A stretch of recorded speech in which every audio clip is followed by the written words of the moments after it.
BJP rebel team ದಂಡಯಾತ್ರೆ ನಡೆಸಿದೆ. Yatnal team ವಿರುದ್ಧ ವಿಜಯೇಂದ್ರ ಕಿಡಿಕಾರಿದ. ಕೇಂದ್ರದ ವರಿಷ್ಠರು ಎಲ್ಲವನ್ನ ಗಮನಿಸ್ತಾ ಇದ್ದಾರೆ. ಏನೇನ್ ಡ್ಯಾಮೇಜ್ ಆಗಬೇಕೋ ಎಲ್ಲ ಆಗಿದೆ. 10 ದಿನದಲ್ಲಿ ಎಲ್ಲವೂ ಸುಖಾಂತ್ಯ ಆಗುತ್ತೆ. ಯಾರ ವಿರುದ್ಧವೂ ಬಹಿರಂಗ ಹೇಳಿಕೆ ನೀಡಿಲ್ಲ. ರಾಜ್ಯಾಧ್ಯಕ್ಷನಾಗಿ ನನ್ನ ಕರ್ತವ್ಯ ಏನು ಅದರ ಅರಿವಿದೆ ನನಗೆ. ರಾಜ್ಯಾಧ್ಯಕ್ಷ ಸ್ಥಾನದ ಆಯ್ಕೆ ಬಳಿಕ ಉತ್ತರ ಸಿಗುತ್ತೆ ಅಂತ ಶಿವಮೊಗ್ಗದಲ್ಲಿ ಬಿಜೆಪಿ ರಾಜ್ಯಾಧ್ಯಕ್ಷ ವಿಜಯೇಂದ್ರ ಹೇಳಿಕೆ ಕೊಟ್ಟಿದ್ದಾರೆ. ಎಲ್ಲವೂ ಏನೇನು ಡ್ಯಾಮೇಜ್ ಆಗಬೇಕೋ ಸಾಕಷ್ಟು ಆಗಿದೆ. ಇನ್ನೊಂದು ವಾರ 8 ದಿನದಲ್ಲಿ ಏನು ರಾಜ್ಯದ ಅಧ್ಯಕ್ಷ ಯಾರಾಗ್ತಾರೆ ಅಂತೇಳಿ ಉತ್ತರ ಸಿಗ್ತದೆ. ಅದಾದ ನಂತರದಲ್ಲಿ ಎಲ್ಲವೂ ಕೂಡ ಸರಿ ಹೋಗ್ತದೆ ಅಂತ ಕಾಣ್ತದೆ. ನನಗಂತೂ ವಿಶ್ವಾಸ ಇದೆ. ನಾನು ಯಾವುದೇ ಬಹಿರಂಗ ಹೇಳಿಕೆಯನ್ನು ನೀವು ಕಳೆದ 1 ವರ್ಷದಲ್ಲಿ ನೀವು ನೋಡಿ, ಯಾರು ಏನೇ ಹೇಳಿಕೆಯನ್ನು ಕೊಟ್ಟರೂ ಕೂಡ ಯಾರ ವಿರುದ್ಧನೂ ಕೂಡ ನಾನು ಹೇಳಿಕೆಯನ್ನು ಕೊಟ್ಟಿಲ್ಲ. ಯಾವುದೇ ಬಹಿರಂಗ ಹೇಳಿಕೆಯನ್ನು ಪಕ್ಷದ ವಿರುದ್ಧನ ಹೇಳಿಕೆಯನ್ನು ಕೊಟ್ಟಿಲ್ಲ. ಹಾಗಾಗಿ ರಾಜ್ಯದ ಅಧ್ಯಕ್ಷನಾಗಿ ನನ್ನ ಕರ್ತವ್ಯದ ಅರಿವು ಕೂಡ ನನಗಿದೆ. ಈ ಒಂದು ದೊಡ್ಡ ಜವಾಬ್ದಾರಿಯನ್ನು ಭಾಳ ಯಶಸ್ವಿಯಾಗಿ ಕಳೆದ 1 ವರ್ಷ ನಾನು ನಡೆಸ್ಕೊಂಡು ಬಂದಿದ್ದೇನೆ. ಹಾಗಾಗಿ ಏನು ಇನ್ನೊಂದು ವಾರ 8 ದಿನದಲ್ಲೇ ರಾಜ್ಯದ ಅಧ್ಯಕ್ಷರು ಯಾರು ಅಂತಕ್ಕಂಥ ಉತ್ತರ ಸಿಗ್ತದೆ. ತದನಂತರದ ಎಲ್ಲ ಸಮಸ್ಯೆಗಳು ಕೂಡ ಸಮಸ್ಯೆಗಳು ಕೂಡ ಪರಿಹಾರ ಸಿಗ್ತದೆ. ಈ ಬಗ್ಗೆ ಹೆಚ್ಚಿನ ಡೀಟೇಲ್ಸ್ ಅನ್ನ ಕೊಡ್ತಾರೆ ನಮ್ಮ ಪ್ರತಿನಿಧಿ ರಾಜೇಶ್ ಕಾಮತ್ ಸಂಪರ್ಕದಲ್ಲಿದ್ದಾರೆ. ರಾಜೇಶ್, ಒಂದ್ ಕಡೆ ರೆಬೆಲ್ ಟೀಮ್ ಸಿಡಿದೆದ್ದಿದೆ, ಆರೋಪ ಪ್ರತ್ಯಾರೋಪಗಳ ಸುರಿಮಳೆ. ಈಗ ನೋಡಿದ್ರೆ ದೆಹಲಿ ತಲುಪಿದ್ದಾರೆ ವಿಜಯೇಂದ್ರ ವಿರುದ್ಧ ದೂರು ಕೊಡೋದಕ್ಕೆ. ಆದ್ರೆ ವಿಜಯೇಂದ್ರ ಸೈಲೆಂಟ್ ಆಗಿದ್ದಾರೆ, ತಣ್ಣಗೆ ಉತ್ತರ ಕೊಡ್ತಾ ಇದ್ದಾರೆ. 10 ದಿನ ಎಲ್ಲವೂ ಸುಖಾಂತ್ಯ ಆಗತ್ತೆ ಅಂತ. ಸೊ ಯಾವ ಸ್ಟ್ರಾಟಜಿ ಇಲ್ಲಿ ಬಳಕೆ ಆಗ್ತಾ ಇದೆ? ವಿಜಯೇಂದ್ರ ಅವರ ಈ ಮಾತಿನ ಹಿಂದಿನ ರೀಸನ್ ಆದ್ರೂ ಏನು? ಖಂಡಿತ ಈಗ ಬಿಜೆಪಿಯಲ್ಲಿ ಇರ್ತಕ್ಕಂತಹ ಬೆಳವಣಿಗೆಗಳು ಈಗ ರಾಜ್ಯದ ಏನು ಬಿಜೆಪಿಯಲ್ಲಿದೆ ಅಲ್ಲಿ ಸಾಕಷ್ಟು ಭಿನ್ನಮತದ ಹೊಗೆ ಆಡ್ತಾ ಇದೆ. ಭಿನ್ನಮತ ಯತ್ನಾಳ್ ಟೀಮ್ ಒಂದ್ ಕಡೆಯಿಂದ ಅಸಮಾಧಾನವನ್ನು ವ್ಯಕ್ತಪಡಿಸ್ತಾ ರಾಜ್ಯಾಧ್ಯಕ್ಷ ಸ್ಥಾನಕ್ಕೆ ಏನೆಲ್ಲ ಪ್ರಯತ್ನಗಳನ್ನು ಮಾಡಬೇಕು ಅವೆಲ್ಲ ಪ್ರಯತ್ನ ಮಾಡ್ತಾ ಇದ್ರೆ, ಇನ್ನೊಂದ್ ಕಡೆ ಬೂತ್ ಮಟ್ಟದಿಂದ, ಮಂಡಲಗಳ ಮಟ್ಟದಿಂದ, ಜಿಲ್ಲಾ ತಾಲೂಕು ಮಟ್ಟದಿಂದ ಎಲ್ಲ ಅಧ್ಯಕ್ಷರ ಆಯ್ಕೆಗಳನ್ನ ಮಾಡ್ಕೊಂಡು ಬರ್ತಾ ಇದ್ದಾರೆ. ಈ ಸಂಘಟನಾತ್ಮಕ ಏನೇನೆಲ್ಲ ಚುನಾವಣೆಗಳು ನಡೀತಾ ಇದೆ. ಈಗ ಯಾಕಂದ್ರೆ ಬಿಜೆಪಿನಲ್ಲಿ ಸಂಘಟನಾತ್ಮಕವಾಗಿ 39 ಜಿಲ್ಲೆಗಳು ಮಾಡ್ಕೊಂಡಿದ್ದಾರೆ. ಅದರಲ್ಲಿ ಈಗಾಗಲೇ 23 ಜಿಲ್ಲೆಗಳ ಜಿಲ್ಲಾಧ್ಯಕ್ಷರ ನೇಮಕ ಕೂಡ ಆಗೋಗಿದೆ. ಅಲ್ಲಿವರೆಗೂ ಕೂಡ ಚುನಾವಣಾ ಪ್ರಕ್ರಿಯೆ ಮುಗಿದಿದೆ. ಈ ಹಿನ್ನೆಲೆಯಲ್ಲಿ ಈ 23 ಜಿಲ್ಲೆಗಳನ್ನ ಇರ್ತಕ್ಕಂಥ ಅಂದ್ರೆ ಬಿಜೆಪಿಯ ಒಂದು ಸಂಘಟನಾತ್ಮಕ ವಿಷಯದ ಪ್ರಕಾರ 50% ಜಿಲ್ಲಾಧ್ಯಕ್ಷರ ಆಯ್ಕೆಗಳ ಆಗಿದ್ದಿದ್ರೆ ಅಲ್ಲಿ ರಾಜ್ಯಾಧ್ಯಕ್ಷ ಚುನಾವಣೆಗೆ ಎಲಿಜಿಬಿಲಿಟಿ ಇದೆ. ಆವಾಗ ರಾಜ್ಯಾಧ್ಯಕ್ಷರ ಚುನಾವಣೆ ಮಾಡಬಹುದು ಅಂತ ಹೇಳಿ ಅವರ ಒಂದು ಸಂಘಟನಾತ್ಮಕ ವಿಷಯಗಳ ನಿಯಮಗಳಿದಾವೆ. ಆ ನಿಯಮಗಳ ಪ್ರಕಾರ ಆಗ್ತಾ ಇದೆ. ಹಾಗಾಗಿ ಬಹುತೇಕ 23 ಜಿಲ್ಲೆಗಳವರು ಮಾತ್ರ ಮತ ಚಲಾವಣೆ ಮಾಡುವಂತ ಪರಿಸ್ಥಿತಿ ಇದೆ.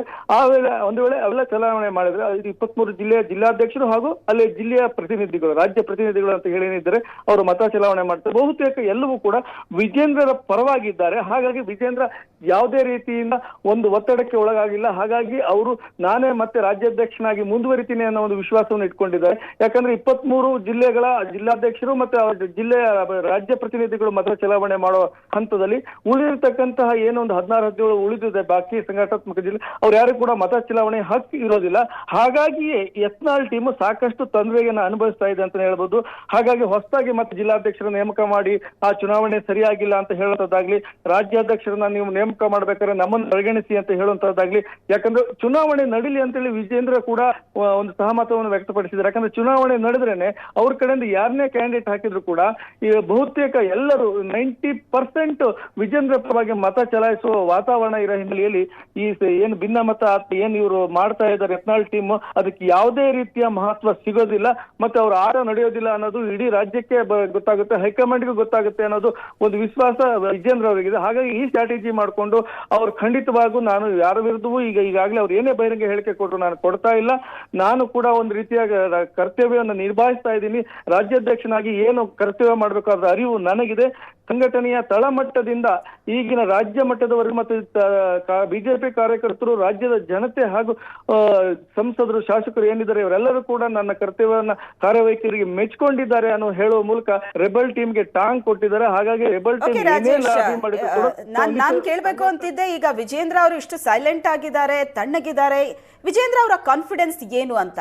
ಸೊ ಕಾನ್ಫಿಡೆನ್ಸ್ ಏನು ಅಂತ ಅಂದ್ರೆ ಈ ಗೇಮ್ ನಲ್ಲಿ ಈಗಾಗಲೇ 90% ನಾನು ಗೆದ್ದು ಬಿಟ್ಟಿದ್ದೀನಿ ಅನ್ನೋ ಆತ್ಮವಿಶ್ವಾಸದಲ್ಲಿ ವಿಜೇಂದ್ರ ಅವರಿದ್ದಾರೆ. ಹಾಗಾಗಿ ಯತ್ನಾಳ್ ಟೀಮ್ ಏನೇ ಇಲ್ಲಿ ಗೇಮ್ ಪ್ಲೇ ಮಾಡಿದ್ರು ಅದು ಸಕ್ಸಸ್ ಆಗೋದಕ್ಕಾಗಲ್ಲ ಅಂತ. ಖಂಡಿತವಾಗಿಯೂ ಕೂಡ. ಯಾಕಂದ್ರೆ ವಿಜೇಂದ್ರ ಟೀಮ್ ವಿರುದ್ಧ ಭಿನ್ನಮತದವರು ಯಾರೇ ಕೂಡ ಚುನಾವಣೆಗೆ ಸ್ಪರ್ಧೆ ಮಾಡಿದ್ರೆ ಅವರು ಅದು ಹರಕೆಯ ಕುರಿ ಅಂತಾನೆ ಹೇಳ್ಬೋದು. ಯಾಕಂದ್ರೆ ಬಹುತೇಕ ಈಗ ಆಗಿರ್ತಕ್ಕಂತ ಸಂಘಟನಾತ್ಮಕ 23 ಜಿಲ್ಲೆಗಳ ಚುನಾವಣೆಯಲ್ಲಿ ಎಲ್ಲರೂ ಕೂಡ ವಿಜೇಂದ್ರನನ್ನ ಬೆಂಬಲಿಸುವಂತ ಒಂದು ಜಿಲ್ಲಾಧ್ಯಕ್ಷರ ಒಂದು ನೇಮಕವೇ ಆಗಿದೆ ಅಂತಾನೆ ಹೇಳ್ಬೋದು. ಆಯ್ಕೆ ಕೂಡ ಅದೇ ರೀತಿ ಕೆಲವೊಂದ್ ಕಡೆ ಸಹಮತದಿಂದ ಆಗಿದೆ, ಕೆಲವೊಂದ್ ಕಡೆ ಪೈಪೋಟಿಗಳ ಮೂಲಕ ಆಗಿದೆ. ಹಾಗಾಗಿ ಎಲ್ಲವೂ ಕೂಡ ಯಾರ್ಯಾರು ಒಂದೊಂದು ಜಿಲ್ಲೆಯಿಂದ 3 ಜನರನ್ನ ಜಿಲ್ಲಾಧ್ಯಕ್ಷ ಸ್ಥಾನಕ್ಕೆ ಒಂದು ಪೈಪೋಟಿನ ಹೊಂದಿದ್ರು, ಕೊನೆಯ ಲಿಸ್ಟ್ ನಲ್ಲಿ ಕೊನೆಗೆ ಅವರಲ್ಲಿ ಒಬ್ಬರನ್ನ ಆಯ್ಕೆ ಮಾಡಿದ್ದಾರೆ. ಆ ಆಯ್ಕೆಗಳು ಕೂಡ ಸಾಕಷ್ಟು ಬಹುಮತ ಇರತಕ್ಕಂಥದ್ದು ವಿಜೇಂದ್ರ ಪರವಾಗಿ ಇದೆ. ಹಾಗಾಗಿ ಭಿನ್ನಮತೀಯರು ಏನೇ ಈಗ ದೆಹಲಿ ಪೆರೇಡ್ ಮಾಡಬಹುದು ಅಥವಾ ಈಗ ಚುನಾವಣೆಗೆ ಸ್ಪರ್ಧೆ ಮಾಡಿದ್ರೆ ಅವರಲ್ಲಿ ಯಾರು ಸ್ಪರ್ಧೆಗೆ ನಿಲ್ತಾರೋ ಖಂಡಿತವಾಗೂ ಹರಕೆಯ ಕುರಿ ಆಗ್ತಾರೆ. ಆ ಹಿನ್ನೆಲೆಯಲ್ಲಿ ಒಮ್ಮತದ ಅಭ್ಯರ್ಥಿಯಾಗಿ ಈಗ ವಿಜೇಂದ್ರ ಪುನರಾಯ್ಕೆ ಆಗುವ ಸಾಧ್ಯತೆಗಳು ಹೆಚ್ಚಾಗಿದೆ. ಹಾಗಾಗಿ ಭಿನ್ನಮತೀಯ ಬಣಕ್ಕೆ ಏನು ಅಂತದ ಲಾಭ ಆಗೋದಿಲ್ಲ. ಹಾಗಾಗಿ ಏನಾದ್ರು ಸಂಘಟನಾತ್ಮಕವಾಗಿ ನಾವೊಂದಿಷ್ಟು ಗುರುತಿಸ್ಕೊಳ್ಳೋದಕ್ಕೆ ಒಂದು ಸ್ಥಾನಮಾನಗಳಾದ್ರೂ ಸಿಗ್ಲಿ ಅನ್ನೋ ಪ್ರಯತ್ನವನ್ನು ಕೊನೆಗೆ ಪ್ರಯತ್ನ ಮಾಡುವಂತ ಪರಿಸ್ಥಿತಿಗೆ ಅವ್ರು ತಲುಪಿದ್ದಾರೆ ಅಂತಾನೆ ಹೇಳ್ಬೋದು. Shweta, yes, thank you Rajesh. Details.